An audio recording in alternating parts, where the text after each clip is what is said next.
Hi, I'm Abby. I have a lot of records, and there's a 30% chance it's already Vinyl Monday.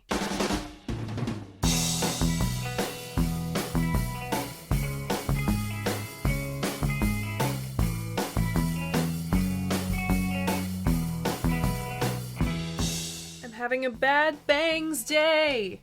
It's reflective of my bad day. Although it is back in the USA day, so I suppose I have something to be happy about. So welcome back, or welcome if this is your first time here. Vinyl Monday is the who, what, when, where, why, and how do I feel about classic albums in my collection. If deep dives aren't your thing, don't worry. I also do Vinyl Monday in 60 seconds here on my channel and over on my Instagram. So this was supposed to be my first episode of the year. A smooth transition out of the Beatleverse, something lighthearted to ease into the new year with, that even would have coincided with its 55th anniversary.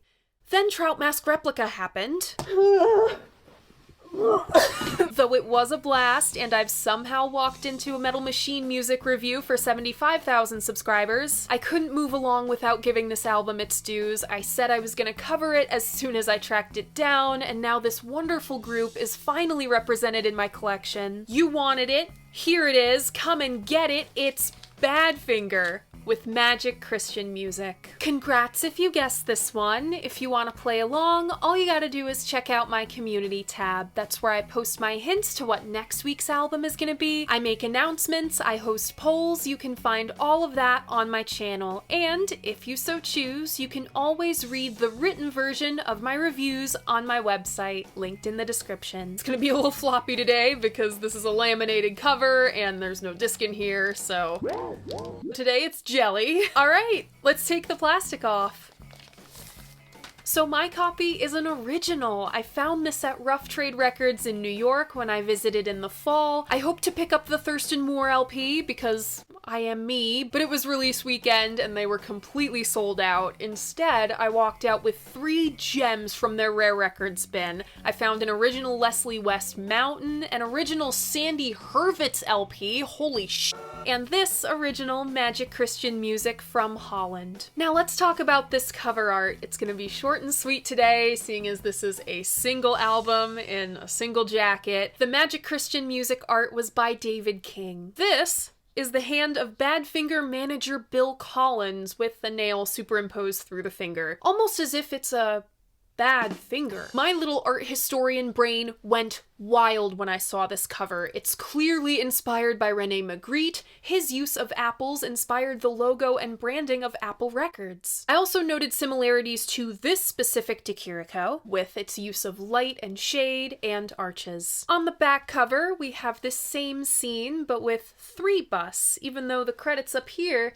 say the Badfinger are 4. There's a lot going on this back jacket. It mistakes Knocking Down Our Home as being written by Pete, who is the 4th figure. He's hidden in the shadows behind this building. We will get to this later. On Magic Christian Music, we have the original lineup of Badfinger. That's Pete Ham on vocals, guitar, and piano, Tom Evans on vocals, guitar, and bass on Crimson Ship, Midnight Sun, and Rock of All Ages. Ron Griffiths plays bass for the rest of the record and sings lead on Dear Angie and Give It a Try. And rounding out the group on the drum kit is Mike Gibbons. Curiously, we also have Joey Molland credited for vocals, guitar, and piano. He might be credited as a special guest if he were actually on Magic Christian Music, but you know who is? Paul McCartney! He plays piano on Rock of All Ages. Magic Christian Music was produced by Mal Evans, Tony Visconti, and Paul McCartney, though he isn't credited on the jacket, was engineered by Jeff Emmerich and Phil McDonald, with string arrangements by George Martin. Roll transition.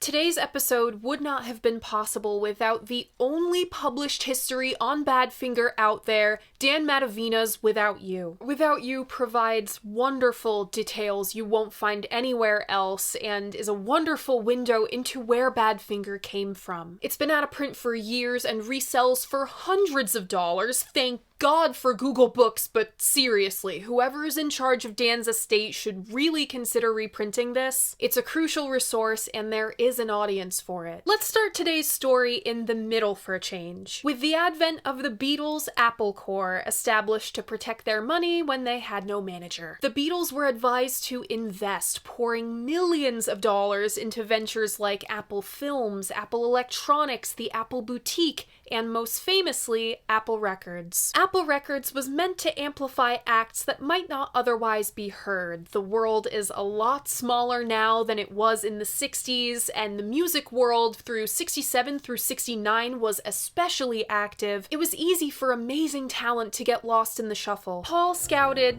Mary Hopkin, George signed Jackie Lomax and Billy Preston, Peter Asher, Apple Records exec, discovered a young James Taylor. John and Yoko's project was John and Yoko. And then there was Mal Evans's pet project, Welsh band the Iveys? Hailing from musical hub Swansea, home of Spencer Davis, the Iveys evolved from Pete Ham's band The Wild Ones. Their OG drummer left in '65, Mike Gibbons came along, and they were starting to make some headway in the Swansea scene. It was very competitive there, so you had to be really, really good to get the good gigs, and the Iveys did. They opened for the Yardbirds, the Moody Blues, of course, the Spencer Davis Group, even Pink Floyd and The Who. While most of these big bands at the time were making their name on originals, the Swansea scene was basically a lot of really great cover bands. No one ventured out to write their own compositions, except for the Iveys. Their manager, Bill Collins, the guy with the hand, moved them out to his other group, the Mojo's house in London, and guided them towards writing their own music. Soon the guys found their rhythm. Bassist Ron Griffiths was influenced by soul, and Mike by rock and roll. Pete was flourishing in this new environment. He could write pretty much anything. Bill nudged the guys towards playing the piano, even building them a studio in the house. But according to Ron, Bill inserting himself into the songwriting process was an effort to vicariously live through the guys. Quote, "If he liked something too much, we were reluctant to use it." Others claim Bill was obsessed with the idea of the Iveys becoming the next Beatles and him the next Brian Epstein. Bill was so convinced of this, he sank pretty much everything he had into the band. CBS, Decca, Pi were all interested in the Iveys,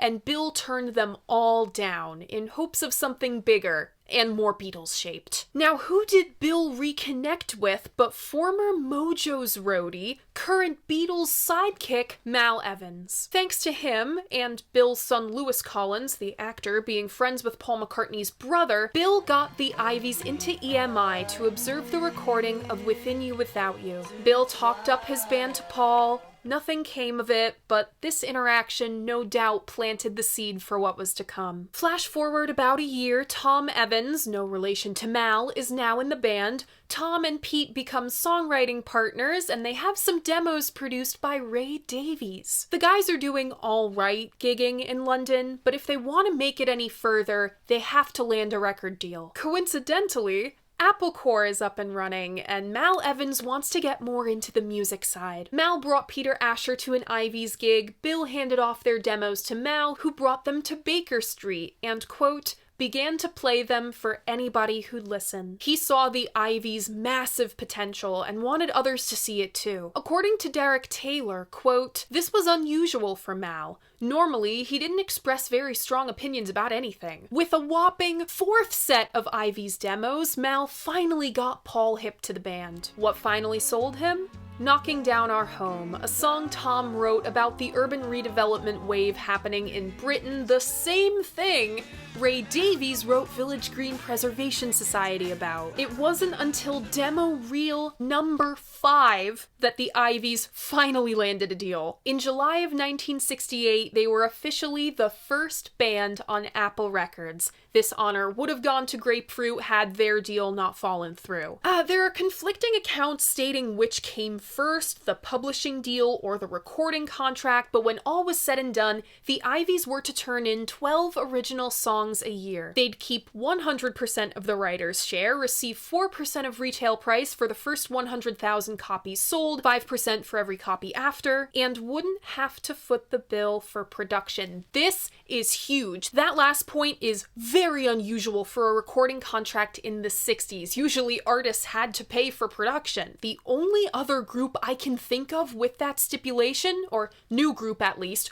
was Pink Floyd. The Iveys immediately start working with Tony Visconti. Sessions began in late 68, early 69. This material became Maybe Tomorrow. Tony was obsessed with these guys. Quote, "I thought they were amazing. Even in my living room, I could hear the vocal inflections and the sonority, and the timbre of their voices was incredible.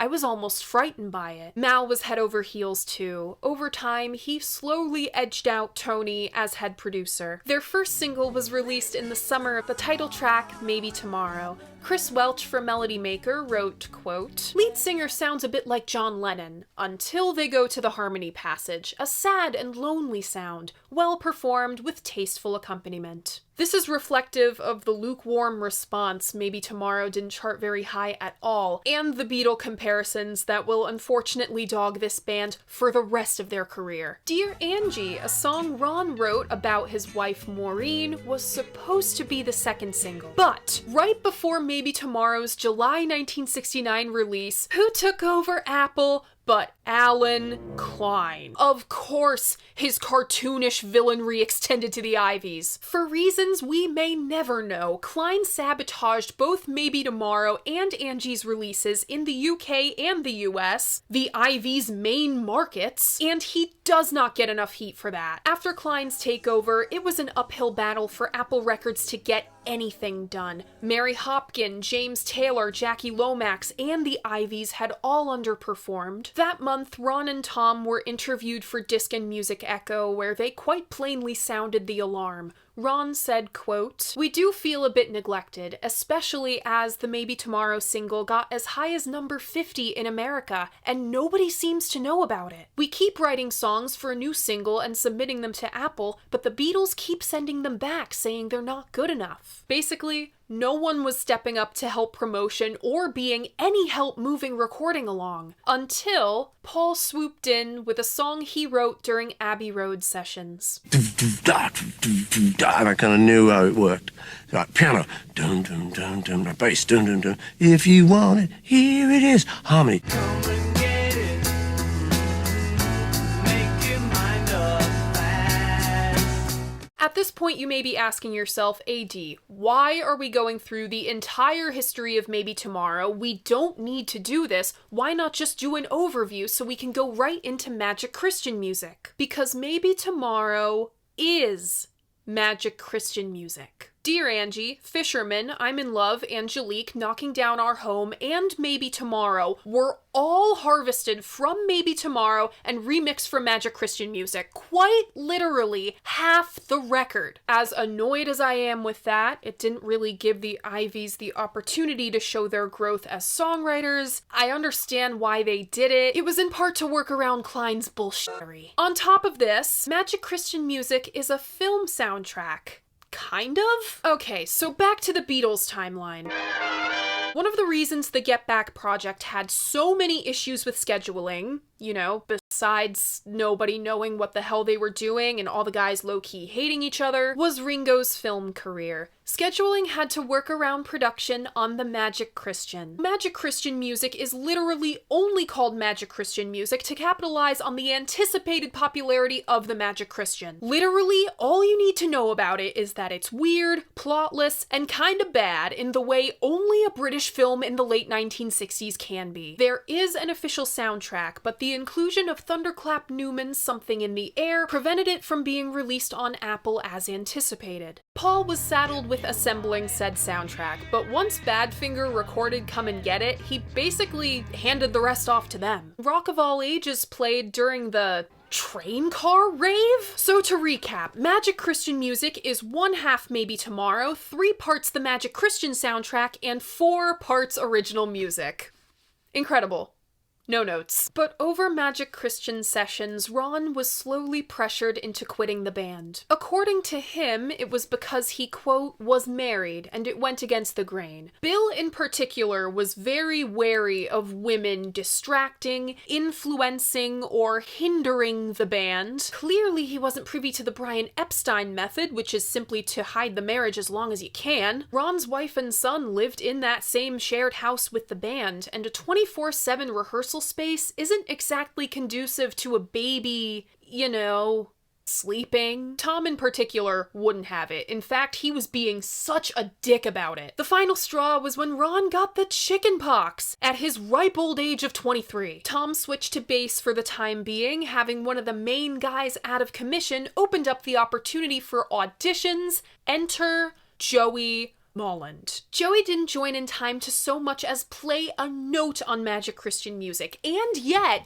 he got a credit on the jacket. The opposite happened to Ron, except for the writing credits that he's legally obligated to have, he's completely left off. The Magic Christians release dates are set for December of 1969 in the UK and February of 1970 in the US. Magic Christian Music is all ready to go, but there was just one thing.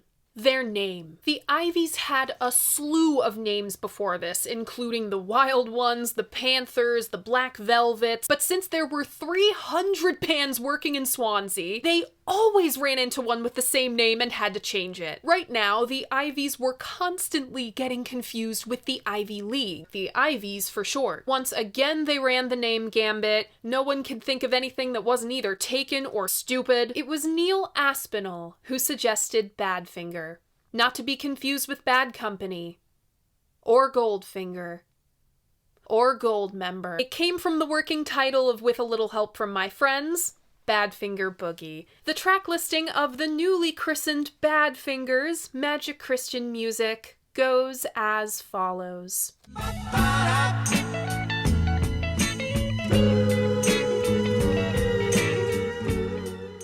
This ain't working anymore. Please get off my knuckle. Why do I have to have such giant knuckles? And just weird hands altogether. I have such weird hands. Opening up side one, we have Come and Get It, followed by The Crimson Ship, then Dear Angie, next Fisherman, then Midnight Sun, Beautiful and Blue, and side one closes with Rock of All Ages.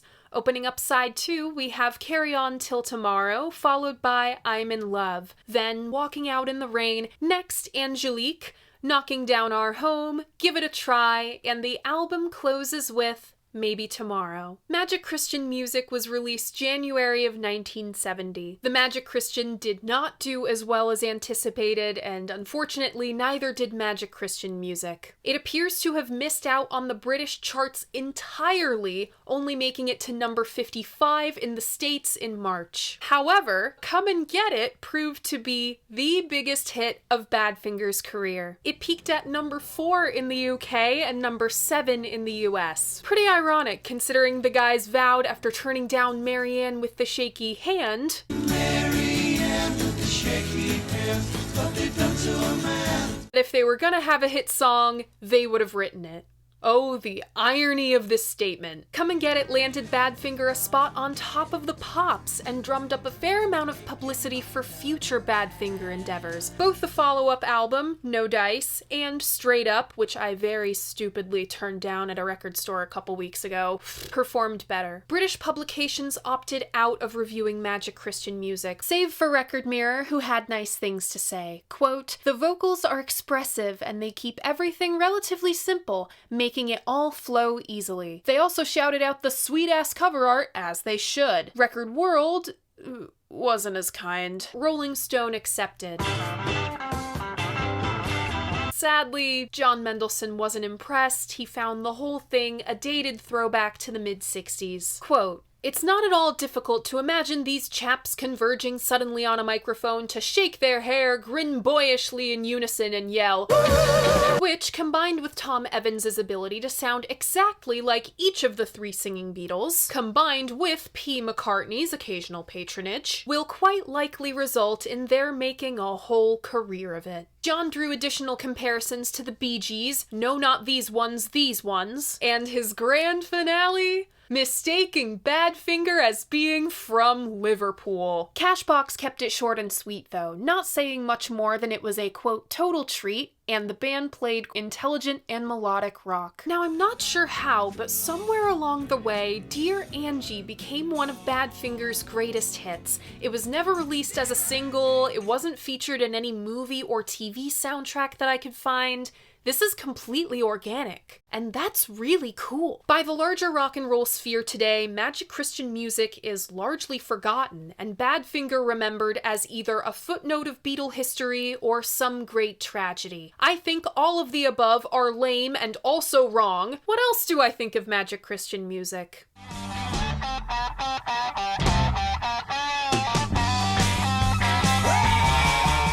Going in order to evaluate Badfinger, you have to get out from under their shadow. I'll admit, it was really hard for me to unravel Badfinger from their ties to the Beatles and their own messy history, a matter made more complicated by half this album being another album. I did listen to Maybe Tomorrow as part of my research. It's only available on fucking Dailymotion. Of all the Maybe Tomorrow songs, And Your Daddy's a Millionaire really should have been on Magic Christian music. It also didn't help that I was going from one of the most abrasive, confounding records of the entire 20th century to this. Making this left turn wasn't easy or comfortable, but it is part of the job description. I did my homework by listening to plenty of late 60s British pop music, which I will never complain about. Shout out to the Kinks for factory resetting my brain so I could properly evaluate Badfinger. Speaking of the Kinks, I know Badfinger were often hailed as the next Beatles and got shafted in the end for that comparison, but on Magic Christian music, Badfinger presents themselves more as an answer to the dialogue started by the Kinks. There's a fair amount of stylistic variety within the music, while still remaining cohesive. Bright, snappy pop writing, a knack for crafting a melody. Equally bright and shiny production, so of its time that it somehow wraps around to timeless, impossibly high falsetto harmonies, and, of course, plenty of character. Magic Christian music isn't so much Abbey Road's little brother as it is Village Green Preservation Society's cousin. Funny enough, I had almost the same reaction to this album as I did to Village Green. First pass, I saw the intrigue, but I didn't get it. Second pass, I was intrigued. Somewhere between listens 3 and 5, I was sold. What a breath of fresh air this album is. Magic Christian music begins with the bright opening chords, crisp drums, and playful tambourine of Come and Get It. There are some undeniably McCartney things about Come and Get It. Bass and piano duo, the construction of the harmony, usage of the word sunny. But to my ears, Badfinger don't sound like they're wearing Paul's clothes. This song is light on its feet. I don't always love Tom's voice. He could get quite nasally when stuff was just too high for him. Come and Get It is in a nice, comfortable place in his register. He glides through it. He's limber, hitting all those inflections. The nods and winks on If You Want It Anytime I Can Get It and Will You Walk Away from a Fool and His Money are cheeky instead of cheesy. It's all very tongue-in-cheek. I can't help but note the continual references to money and sales when Badfinger had to openly plea for a single. The shoulder seams are where they're supposed to be and the sleeves aren't too long or short. Come and Get It being a Paul tune doesn't conceal Badfinger's weaknesses, it highlights their strengths. It's the hidden things that pull Come and Get It's weight. Listen to that lower harmony through the refrain. Will you walk away from a fool and his money? It takes what would be really bright, maybe overly sunny chords and muddies them down a bit, shooting this song down a metal slide before bursting into the infectious verse again. It sets us down at the end on this big soft cloud with the 4-part vocals. The 70s were all about the harmony vocal. CSN, America, The Carpenters, the eventual Beach Boys revival. Badfinger remain underrated masters of the harmony. Another one of Badfinger's great strengths were their guitar. It could cut right through the smoke if there were any on a Badfinger track. All of this stuff is crystal clear. Pete and Tom's respective tones have a nice full sound at the low end, which we hear through the high-flying choruses and the growling fade-out. This song is very balanced. I'm talking about Crimson Ship, I totally forgot to mention. Through the verses in Pete's lower register, the flourishes are clean and sharp. Speaking of guitar, this is one of those songs on Magic Christian Music that gives credit to the Beatle thing.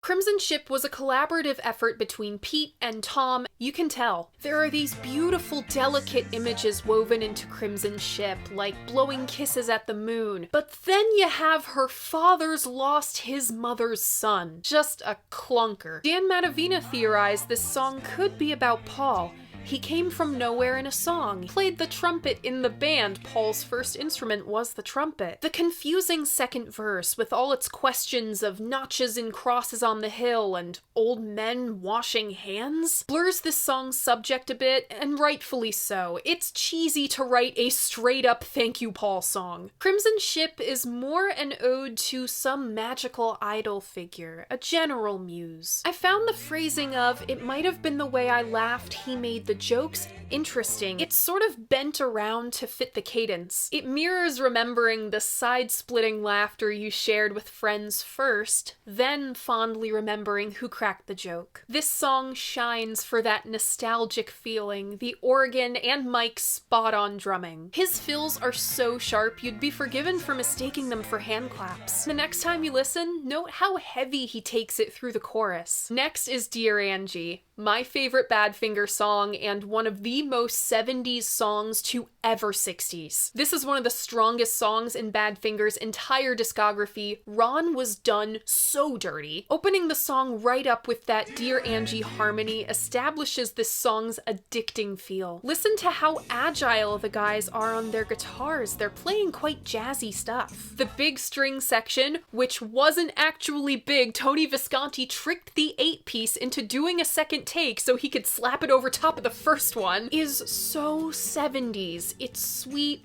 longing, and breezy. Angie feels like it's suspended on a high wire, though Ron's voice is lower than Pete and Tom's. He sounds reserved and self-conscious about what he's admitting to. While Ron supposedly wrote this about his wife, I have no idea what Angie's relationship to the narrator is. Clearly he's been writing to her for a year, clearly they know each other, she's just left on a train. It sounds like they met at a resort, maybe they're a fizzled out summer fling, but that wouldn't account for him knowing her well enough to have met her parents. Then, it's been a long time coming, guess I've been unkind, alludes to him stringing her along, but then how would she not know that he's been in love with her this whole time? Is Dear Angie about a situationship? The ending supports this ambiguity, concluding all these sentimental recollections with a simple, abrupt confessional, I love you, you're my all.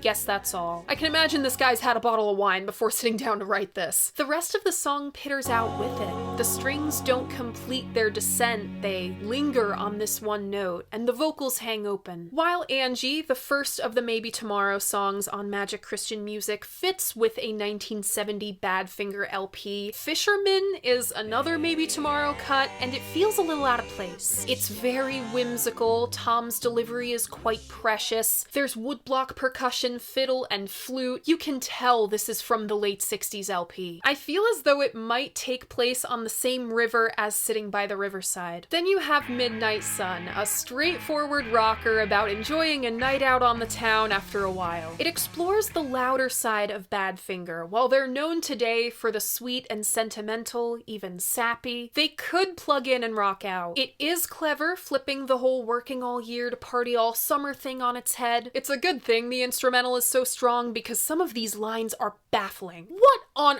Earth is the gooseberry line. I can't tell if it's never be a gooseberry for gooseberries should never see or what. Nothing about that makes sense, and I don't have a lyric sheet or a songbook to know. Is this some Welsh saying or what? Beautiful and Blue is Melody Fair's way less mean sibling. It's about a girl who's shut herself in and lost all hope, not realizing her loneliness could help connect her with others. Beautiful and Blue combines all the best of Badfinger, harmony, guitar, and sweet sorrow. This was another song pulled from Maybe Tomorrow, so it's got Tony's strings left over, the cello through the chorus is gorgeous. This is a cohesive, connected arrangement. It doesn't feel like strings slapped over a pre-existing rock song. Note the violins through the second chorus, mimicking what the twin guitars have just played. There is a lot of breadth in guitar playing in the song, even in just the first 10 seconds. A boisterous, loud, shrill 70s guitar solo that gives way to a twinkly, dissonant, absolutely weird chord underneath that we won't hear more of from rock music until the 2000s. Those build to confident strums which pull back again to wah-wah flourishes. The Maybe Tomorrow cuts do point out how green Tom still is on bass. Ron plays these songs, so he adds much more flair, where Tom is quite straightforward.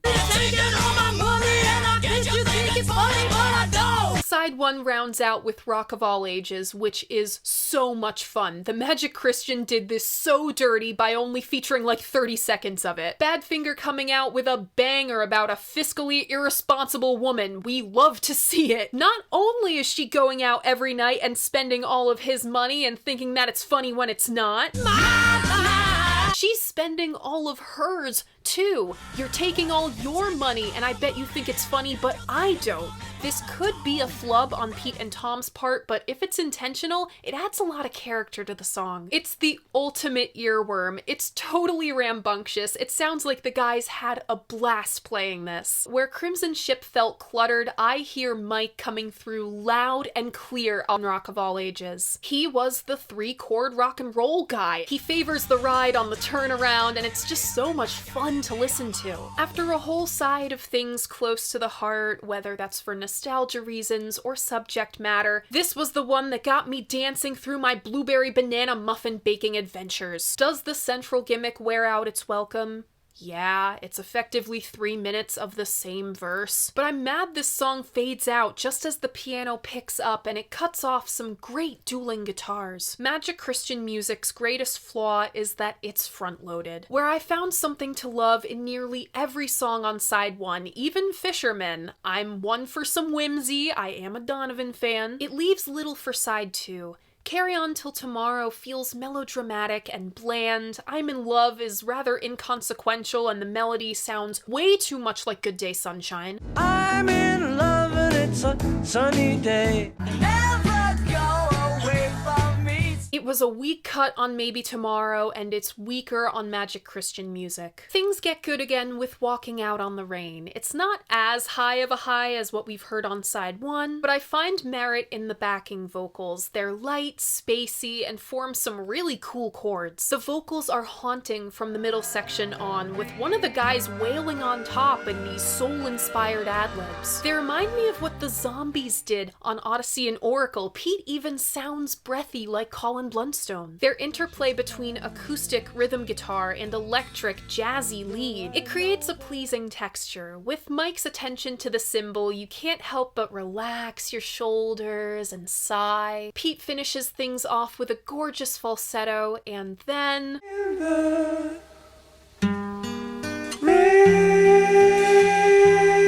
the first time I heard this, I sat right up in my seat and said out loud, "No way. No way. You've gotta be f***ing kidding me. Of course Badfinger wrote a Stairway song. Everyone did. Angelique didn't stand out to me until my last listen through. It lazes in the hot summer sun with those totally Kinks la la las.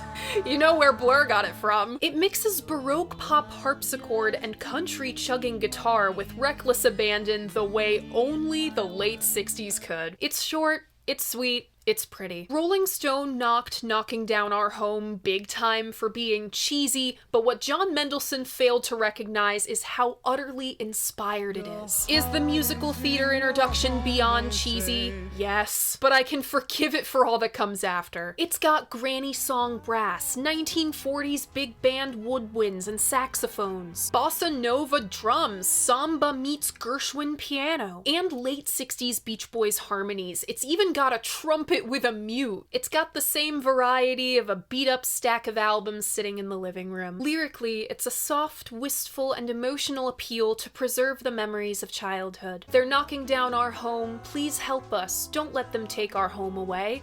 Though Ray Davies wrote an entire album around this premise, ultimately deriding how silly nostalgia is, Tom embraced the vulnerability with this song. Though these characters have long since left the crumbling walls of this community, Mother cries without her kitchen. 30 years of memories just can't be replaced by some swanky 7th floor apartment. Give It a Try has some really tight late 70s vocals, but that's just not a sound I like. I could see an ELO, Boston, or Journey fan really digging this cut though. Finally, the title track of Maybe Tomorrow. The efforts to scrub the tambourine didn't quite work. I can still hear them way in the left channel. Though this is a gorgeous string arrangement, listen to the plucks and swells and a stunning vocal delivery. This message of optimism is delivered with such a fierce conviction. I almost feel bummed that their lead single off their first record is rounding out their rebrand album. Did Badfinger really have to be this connected to the Iveys? Considering the amazing songs these guys would go on to write.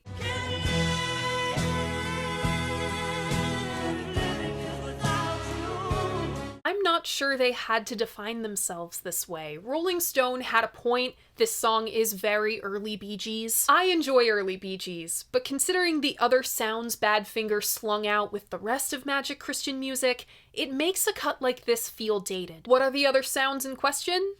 You know, only genre defining, just a little rock and roll history shaping. Magic Christian music was the starting gun of mid-70s pop rock in January of 1970. Not to mention the majority of this stuff was recorded the first time around in 1969. As much as they reach into the past with songs about memories, nostalgia, feelings, and the Beatle thing, these guys present and perfect elements that will become integral to the next decade of rock. Squeaky clean, smooth production, big boisterous drums, crisp guitars with shrill, showy solos, saccharine backing vocals, impossibly high tenor lead vocals, embracing the piano and writing infectious, memorable hooks. With all this, Badfinger established a pop tradition that carries on through decades. T-Rex, Todd Rundgren, ELO, all the way down the line to the Lemon Twigs LP from last year. You hear traces of Badfinger in all of it, and I really wish that these guys got the chance to truly be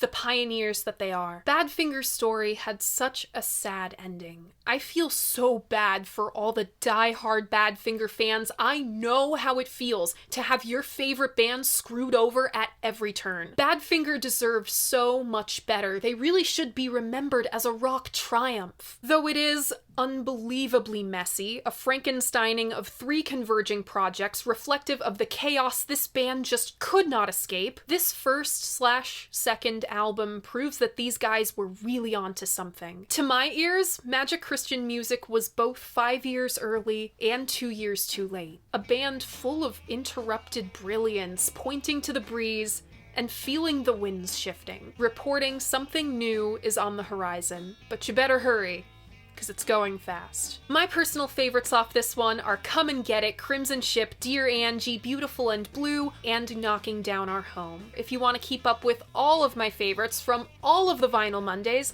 I have a Spotify playlist linked in my description. I update it every week. And that's it! That's Badfinger's first, technically second, record, Magic Christian music. What do you think of this album? What do you think of Badfinger? Leave a comment letting me know. I love hearing what you guys have to say about albums that I love. And remember, despite what some guy on the internet has to say, Your opinion matters. If you like what I do here, you should like this video and subscribe to my channel. I post new episodes of Vinyl Monday mornings at 11, and a new episode of the Dolls podcast every other Friday at noon.